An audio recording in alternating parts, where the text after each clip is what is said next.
El tratamiento más poderoso del mundo contra el envejecimiento y la enfermedad metabólica, pues francamente no requiere receta médica. No, para nada. Y tampoco se vende en farmacias. Exacto. No viene en un frasco con nombres raros e impronunciables. Y lo más fascinante de todo es que opera mediante un mecanismo biológico casi secreto que literalmente ignora por completo a la insulina. Es una locura. O sea, hoy vamos a revelar por qué el músculo esquelético no es solo un, digamos, adorno estético, es el motor de supervivencia más crítico que tiene el cuerpo humano. Totalmente. Y desmantelar ese mito es justo nuestra misión en la inmersión profunda de hoy. Porque estoy fascinada con este tema. Es que es un cambio de paradigma monumental. Durante décadas, hemos categorizado al tejido muscular de forma muy equivocada, relegándolo a, pues, portadas de revistas de fisicoculturismo o pura vanidad. Sí, hay mundo de los gimnasios y ya. Exacto. Pero cuando ves la literatura científica moderna, la narrativa es otra. El músculo es, en realidad, nuestro órgano endocrino más grande. Es nuestra primera línea de defensa contra el colapso metabólico. ¡Wow! Y bueno, para guiarnos en este análisis, tenemos sobre la mesa un conjunto de fuentes súper interesantes. Estamos basándonos en el trabajo clínico del doctor Alexis Carrasco. Ajá, él transmite todas sus investigaciones desde Tlaxcala. Así es, él es el creador del espacio médico llamado Activo Vital, y hoy traemos extractos detallados de su guión, conceptos clave de su nuevo libro, y una bibliografía científica bastante robusta sobre el metabolismo. Y fíjate, son fuentes muy sólidas porque combinan, digamos, la trinchera de la práctica médica diaria con estudios fisiológicos fundamentales, o sea, explican la mecánica celular del cuerpo. Es la unión perfecta entre la teoría y lo que pasa en el mundo real. Totalmente. Y bueno, antes de sumergirnos de lleno en esta maravilla anatómica, quiero hacer una pausa muy breve. Siempre es importante y, bueno, le recuerdo a mi compañero de mesa que recuerda a nuestra audiencia el hecho de que se suscriban y dejen una reseña para seguir creciendo, por favor. Claro que sí. Es un paso que toma solo unos segundos, pero para la comunidad de aprendizaje continuo que nos acompaña, ese pequeño gesto es el combustible que nos permite seguir descifrando y trayendo todo este conocimiento vital a más personas. Así es, y se los agradecemos un montón. Pero, bueno, entremos en materia. Históricamente, nos venden el músculo como pura estética, pero el doctor Carrasco nos pide cambiar el chip con una analogía visual que me pareció brillante. Sí, la de la metrópolis. Exacto. Él propone que imaginemos que el cuerpo humano es una ciudad, una gran ciudad en constante movimiento. Una ciudad donde los recursos, pues, entran y salen continuamente por el torrente sanguíneo, que serían como las autopistas principales. Ajá. Y en esta ciudad, la glucosa, o sea, el azúcar que circula en la sangre después de comer, representa a los automóviles que van por esas calles. Y claro, los autos no pueden quedarse dando vueltas eternamente, necesitan estacionarse. Y aquí es donde las fuentes hacen una afirmación que me dejó pensando. Dicen que el músculo esquelético es el estacionamiento más grande de toda esta ciudad metabólica. El más grande por mucho. De hecho, el doctor Carrasco menciona que aproximadamente el 80% de la glucosa que consumimos después de comer debería ir a parar ahí, almacenada como glucógeno. Así es. Y ese 80% es crítico para mantener el orden en la ciudad, digamos. El cerebro humano es el gran devorador de energía, ¿no? Claro, es el órgano más demandante. Entonces, ¿cómo es posible que el tejido muscular acapare una cantidad tan masiva de glucosa de un solo golpe? Es una súper buena observación. A ver, el cerebro sí es un consumidor voraz, pero su capacidad de almacenamiento es casi nula. O sea, consume lo que necesita en el momento y ya. Ah, no guarda reservas. Exacto. En cambio, el músculo esquelético representa más o menos el 40% del peso corporal de un adulto promedio. Es una masa física inmensa. Claro, tiene sentido. Y, a diferencia del cerebro, el músculo es como un sumidero físico. Toma esa glucosa, la empaqueta como glucógeno y la guarda para usarla como combustible mecánico más tarde. O sea, por pura proporción física, es el único tejido que puede aguantar ese impacto de azúcar sin desestabilizar todo. Justamente. Es nuestra gran reserva. Entendido. Entonces, si el 80% del destino de la glucosa depende de este estacionamiento, la pregunta obligada es, ¿qué pasa cuando la ciudad clausura sus estacionamientos? Uy, ahí empieza el problema. Porque aquí entra la realidad de la vida moderna.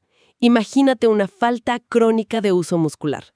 Alguien que pasa 10 horas al día sentado frente a una computadora. Básicamente, las puertas de ese estacionamiento metabólico están cerradas con candado. Y el resultado, pues, los autos empiezan a inundar las calles principales. Y en términos médicos, a ese embotellamiento masivo de azúcar en la sangre le llamamos hiperglucemia. Que es peligrosísimo, ¿no? Muy peligroso. El cuerpo no está diseñado para tolerar niveles altos de glucosa circulando libremente. Es químicamente tóxica para los vasos sanguíneos y para los nervios. Entonces, claro, las autoridades de la ciudad entran en pánico. El páncreas, que sería esta autoridad, empieza a trabajar a marchas forzadas. Sí, empieza a mandar agentes de tránsito. ¿Qué sería la insulina? Tratando de meter esos autos en donde sea. Exactamente. Pero como el estacionamiento principal está cerrado porque no hay demanda mecánica, pues la insulina tiene que buscar soluciones de emergencia. ¿Cómo cuáles? Pues el hígado es una opción, pero se llena rapidísimo. ¿Y cuál es el último recurso? Convertir todo ese exceso de energía en grasa visceral. Uf, la grasa que se acumula alrededor de los órganos en el abdomen. Esa misma. Y las fuentes son muy claras en que esta grasa visceral no es una bodega pasiva o una simple llanta inerte. Para nada. Es biológicamente activa. Funciona casi como un órgano independiente que secreta citocinas. ¿Y qué hacen exactamente esas citocinas? Son señales químicas altamente inflamatorias. Viajan por el cuerpo y empeoran el problema, creando un estado de inflamación crónica constante. ¡Wow! Y todo este caos, este síndrome metabólico, no empezó por comer donas a diario, sino porque el músculo, el receptor principal, estaba fuera de servicio. Exacto. Ese es el punto clave. Esto eleva las apuestas muchísimo. Pero a ver, si el páncreas ya está agotado y las calles están inundadas de glucosa, el cuerpo se rinde. O sea, ¿cómo obligamos a las células musculares a abrir sus puertas para despejar el tráfico? Aquí es donde el doctor Carrasco introduce la mecánica del movimiento y habla de unas puertas traseras celulares. Que, francamente, cuando lo leí, sonaba a magia pura. Parece magia, estoy de acuerdo, pero es pura ingeniería biológica. Para entender esta puerta trasera, hay que visualizar cómo funciona la entrada principal cuando estamos en reposo. A ver. La insulina es la llave maestra. Su trabajo es llegar a la pared de la célula muscular, encajar en una cerradura, girar y abrir un canal para que el azúcar pase de la sangre adentro de la célula. Hasta ahí, pues es lógica pura. Llave, cerradura, puerta. Pero la resistencia a la insulina, que es el paso previo a la diabetes tipo 2, la cerradura está atrofiada. O sea, la insulina llega, pero la llave no gira. Exactamente. El páncreas entra en pánico, manda docenas de llaves más, suben los niveles de insulina en la sangre, pero la puerta sigue bloqueada. Y la glucosa se queda afuera destruyendo las calles. Así es. Y aquí viene la gran revelación de las fuentes.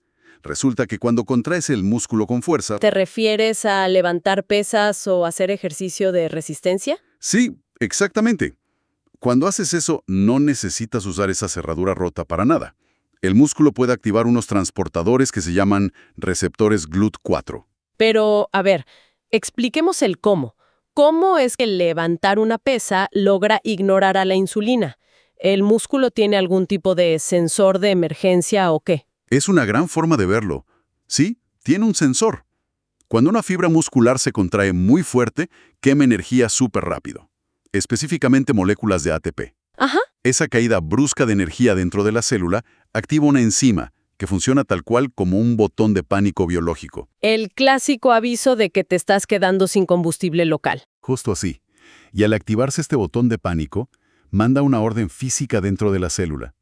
Obliga a estos receptores GLUT4, que normalmente están por ahí escondidos en el fondo, a viajar hacia la superficie. Hacia la membrana externa de la célula. Exacto. Esa migración se llama translocación.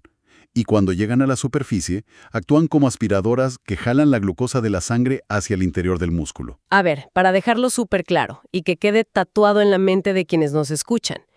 Hacer entrenamiento de fuerza es, literalmente, empujar estas puertas hacia la superficie para limpiar el azúcar de la sangre, sin usar insulina. Cero intervención de la insulina. Es un mecanismo de supervivencia completamente independiente. ¡Qué locura! O sea, envías al páncreas de vacaciones con todos los gastos pagados. Jaja, oiga, biológicamente hablando, sí. Le quitas toda la carga de trabajo. En vez de obligarlo a bombear galones de insulina, usas tu tejido muscular como un aspirador independiente. Evolutivamente tiene todo el sentido del mundo. Claro, imagínate a un ancestro humano huyendo de un depredador. Sus músculos necesitaban energía al instante. No había tiempo para esperar a que el páncreas secretara insulina. La contracción física tenía que ser la llave. Es alucinante. Y esto nos lleva a una de las fuentes científicas más pesadas que menciona el Dr. Carrasco, un estudio de De Fronzo y Tripathi del año 2009. Ajá, que no es cualquier artículo. Para nada, es un pilar en la endocrinología moderna. ¿Y qué descubrieron ellos exactamente para que este mecanismo sea tan crucial? Lograron demostrar, midiendo cómo se desecha la glucosa en el cuerpo, que la resistencia a la insulina en el músculo esquelético no es un síntoma que aparece cuando ya estás enfermo. Ah, no es una consecuencia. No, demostraron que es el defecto primario, es el punto exacto donde nace la diabetes tipo 2. Y ocurre a menudo décadas antes de que los niveles de azúcar se vean alterados en un examen de laboratorio.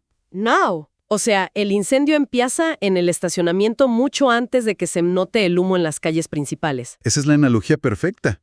El hígado y el páncreas fallan mucho después, justo porque el músculo dejó de absorber glucosa. Entonces, al usar el entrenamiento de resistencia para activar esos receptores GLUT4, no solo quemas calorías, estás atacando la raíz patológica exacta. Exactamente. Estás corrigiendo el defecto primario. Esto me genera, una disonancia brutal cuando pienso en la sociedad actual. Hay una fricción tremenda. ¿En qué sentido? Pues la cultura moderna te dicta que a los 30 años estás entrando a la cima de tu vida profesional, ¿no? Asumes más responsabilidades, te anclas 12 horas al día a un escritorio produciendo valor intelectual. Sí, es la norma. Pero si lo vemos desde la lente metabólica, ese es el momento exacto en el que empezamos a perder nuestro escudo protector, porque nos quedamos sentados. Es una paradoja trágica. Mientras la mente está en su punto máximo, el cuerpo, como no recibe señales mecánicas de contracción, empieza a desmantelar su infraestructura de supervivencia. Y a partir de los 30, si no haces nada, empieza la pérdida natural de tejido muscular. ¿Sí? Lo que las fuentes llaman sarcopenia. Literalmente, la pobreza de la carne. Y quiero enfatizar algo que el Dr. Carrasco subraya mucho. Tenemos que borrar la idea de que perder músculo es solo hacerse débil con la edad. No es solo que te cueste cargar las bolsas del súper. Exacto, no es un tema de vitalidad juvenil nada más. Es un tema de colapso estructural. Volviendo a la ciudad metabólica, la sarcopenia es como meter excavadoras y demoler secciones enteras de tu único estacionamiento. Claro, es la caída del primer dominó hacia el desastre metabólico. Así es. Analicémoslo. Menos músculo físico significa menos receptores GLUT4. O sea, menos espacio para guardar la glucosa circulante. Y eso, inevitablemente, aumenta la resistencia a la insulina. El páncreas secreta más insulina y esa insulina agarra el azúcar sobrante y la convierte en grasa visceral. Y ahí el ciclo se cierra de la peor forma, ¿no? Porque esa nueva grasa visceral secreta inflamación. Citocinas inflamatorias que viajan al tejido muscular que te queda y aceleran su degradación. Es un fuego que se alimenta solo. Una cascada de destrucción total. Y bueno, para contrarrestar esto, el Dr. Carrasco se apoya en dos investigaciones que rompen esquemas. Primero, el trabajo de McLeod y su equipo en 2016. Que es súper interesante. Sí, porque me llamó la atención que no se enfocan en el tamaño del músculo, sino en algo mucho más profundo. Exacto. Cambiaron el enfoque de la masa muscular bruta a la fuerza y la calidad del músculo. Ajá. Demostraron que, para un envejecimiento saludable, lo que te da resiliencia metabólica no es tener bíceps de fisicoculturista, sino la capacidad funcional de las fibras. O sea, un músculo que se somete a tensión regular. Si un músculo denso, metabólicamente activo, lleno de mitocondrias sanas que procesan energía. Y luego está el golpe de gracia conceptual, que es la investigación de Westcott en 2012. El título lo dice todo. El entrenamiento de resistencia es medicina. Así, directo. No dice que sea un pasatiempo. No, ni una recreación para verse bien en la playa. Lo cataloga como una intervención médica estricta. Westcott documentó cómo 10 semanas de entrenamiento de fuerza no solo aumentan la masa magra, sino que reducen la presión arterial en reposo, mejoran los lípidos en la sangre y aumentan la densidad ósea. O sea, si existiera una pastilla que hiciera todo eso, Sería el fármaco más recetado y caro de la historia, sin duda. y sin embargo, es una herramienta gratuita. Requiere esfuerzo, claro, pero no dinero. Y eso nos lleva a la síntesis de todo esto. El mensaje central del trabajo del Dr. Carrasco es un llamado urgente a un cambio de paradigma. Totalmente. La receta para prevenir este desastre metabólico y el envejecimiento acelerado no está en dietas de moda ni en suplementos exóticos. Requiere aceptar una responsabilidad biológica que es ineludible. El entrenamiento de fuerza, ya sea con pesas, ligas o tu propio peso corporal haciendo sentadillas y lagartijas, es medicina preventiva no negociable. El objetivo nunca fue posar frente al espejo. Para nada. El objetivo real, la verdadera victoria, es asegurar que a los 60, 70 u 80 años tu metabolismo funcione como un reloj suizo. Y que tengas la capacidad física, la fuerza en las piernas y en el núcleo para levantarte de una silla sin ayuda. O para recuperarte rápido de una caída. Se trata de preservar tu independencia absoluta. Al final del día, el tejido muscular es la moneda de cambio de la longevidad. Es esa cuenta de ahorros metabólica de la que inevitablemente vas a tener que retirar fondos en las últimas décadas de tu vida. Y para quienes nos escuchan y desean estructurar esta cuenta de ahorros de forma rigurosa, hay recursos fenomenales. Sí, claro. Pueden profundizar en el protocolo médico para revertir la resistencia a la insulina adquiriendo el nuevo libro del Dr. Alexis Carrasco. Se llama Activo Vital, ¿verdad? Así es, Activo Vital, y lo encuentran facilísimo en Amazon. Además, el doctor tiene herramientas de medición clínica superútiles en su espacio digital, en activovitaloficial.blogspot.com. Es un recurso invaluable para aterrizar toda esta teoría científica en pasos diarios y medibles. Porque tener un protocolo estructurado es lo que marca la diferencia entre solo entenderlo y realmente transformar tu salud. Completamente de acuerdo. Y de hecho, hay una frase con la que el doctor Carrasco cierra su mensaje y que resume perfecto el peso de todo este análisis. Él dice que la salud no es un destino, es una decisión diaria. Una decisión que renuevas cada mañana, cada vez que eliges someter al cuerpo a un esfuerzo físico en lugar de quedarte sentado. Es la forma literal de mantener las calles de la ciudad despejadas y el estacionamiento abierto. Y bueno, antes de cerrar, quiero hacer un último llamado muy cálido a toda nuestra comunidad. De nuevo, recuerda a nuestra audiencia el hecho de que se suscriban y dejen una reseña para seguir creciendo, por favor. Sí, por favor. La educación en salud pública depende muchísimo de esa red de recomendación. Cada reseña ayuda a romper este mito estético del músculo un poquito más. Gracias infinitas por ser parte de este proceso de difusión con nosotros. Y ya para despedirnos, quiero dejar sobre la mesa una inquietud que no me puedo sacar de la cabeza después de leer todo esto. A ver, cuéntame. Pensemos en esto detenidamente. Si un evento tan primitivo como apretar un músculo contra una resistencia tiene el poder absoluto de encender alarmas de pánico celular, abrir puertas secretas y obligar a las células a ignorar a la insulina para absorber glucosa, ¿qué otras conversaciones químicas ocultas y milagrosas estarán teniendo nuestros músculos con nuestro cerebro o con nuestro sistema inmunológico en este preciso instante, esperando simplemente a que decidamos levantarnos de la silla? Es una gran pregunta. Esa es la verdadera frontera de la biología del ejercicio. Y apenas estamos rasgando la superficie de lo que nuestros tejidos le comunican al resto del cuerpo.